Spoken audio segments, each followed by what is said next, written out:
Hi, so this is my first video.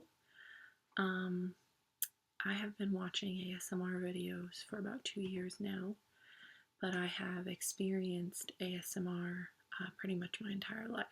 So I thought it would be kind of neat if I gave it a shot and tried making some of my own ASMR videos, and hopefully they will be able to help someone out there, either with sleep or depression, anxiety, anything. I know that they've helped me through a lot, and I would love to help someone with my videos.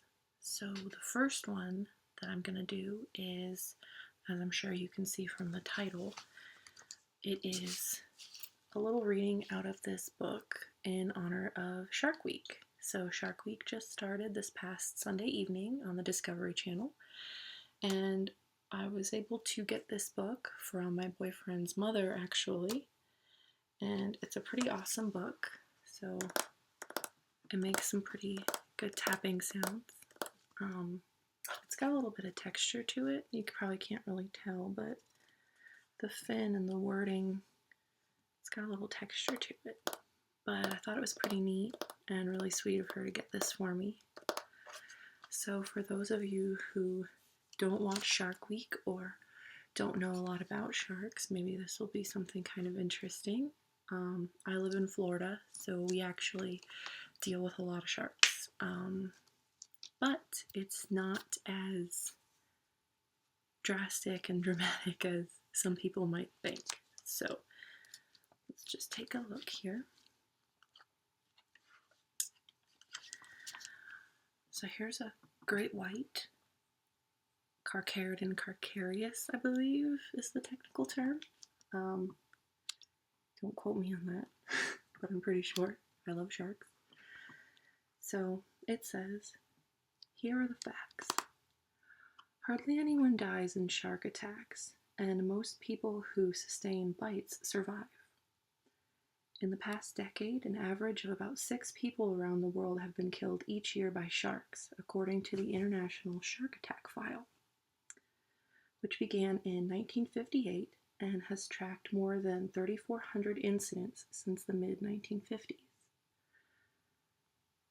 I'm sorry, the mid-1500s, that would make more sense, to the present day. Of people bitten by sharks each year, most, around 65 or so, survive.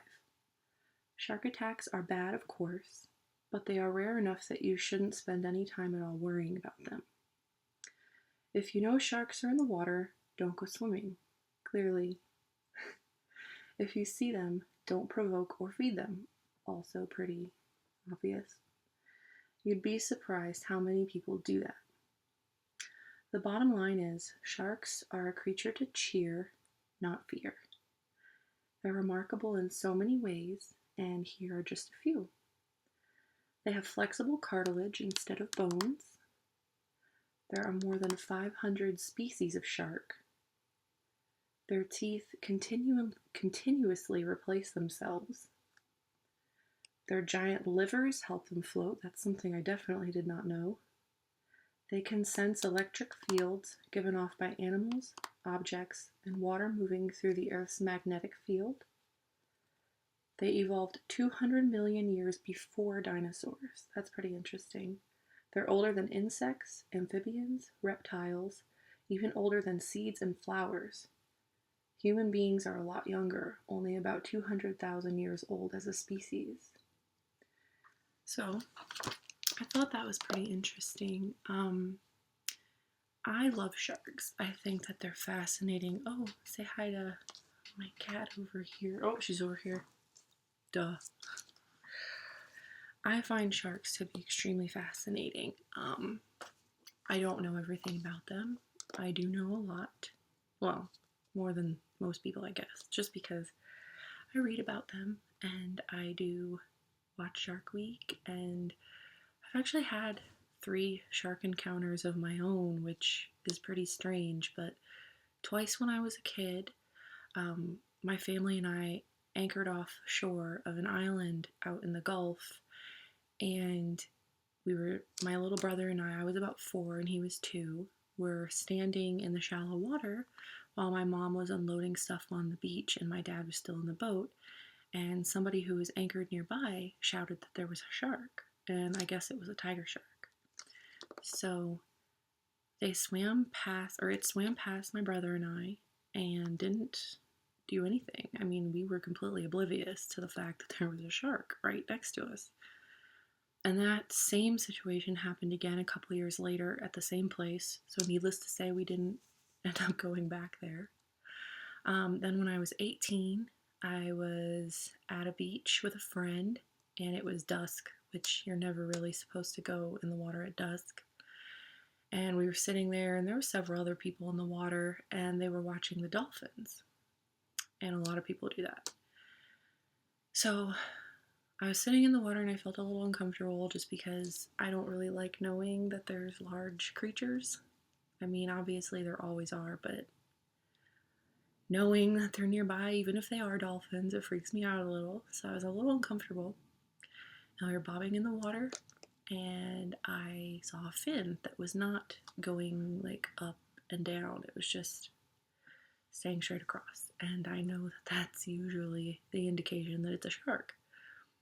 So I stood up, and I didn't say anything because I was trying to figure out if it really was a shark.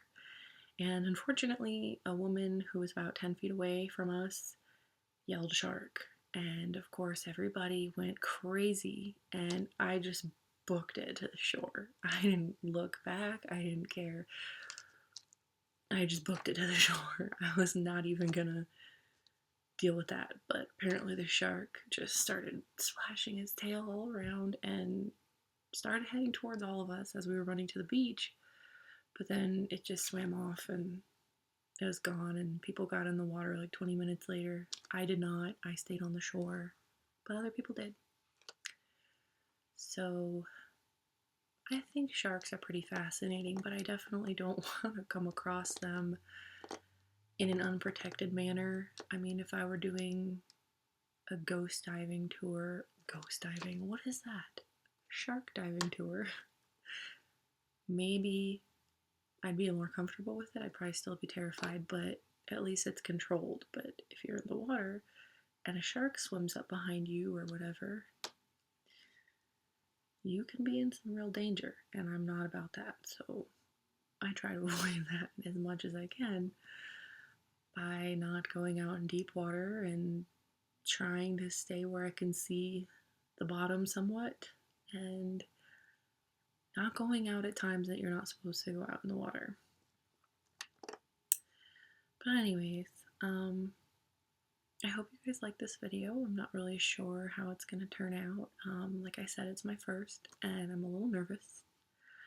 I know I probably could have done a little more ASMR triggers, but I'm kind of hoping that that'll come with experience and I'll know more of what to do and also follow some suggestions from viewers. So if you like this video, you could give it a thumbs up, you could subscribe, you could do whatever you want. No peer pressure. I'm not really here for popularity. I'm just kind of making this sort of a hobby and hoping that it'll benefit someone. Even if it just benefits one person, that's fine. So if you guys have any suggestions or questions or anything that can point me in some direction, I would love to take all of that into consideration and, you know, do what makes you guys happy and make videos that you're interested in. And if you want more tapping, I can definitely do more tapping. You'll always see my cat in the video because she is very attached to me and doesn't leave me alone.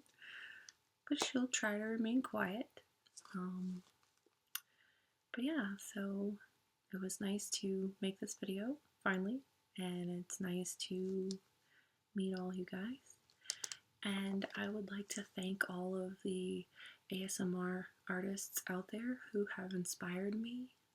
Some of them are Gentle Whispering, ASMR Marvelous, Pigspum53, the ASMR Gamer, and I will put their page links to their channel in the description below. So like I said, I hope you guys like this, and I hope you come back and subscribe and watch my videos, and I hope you enjoy them.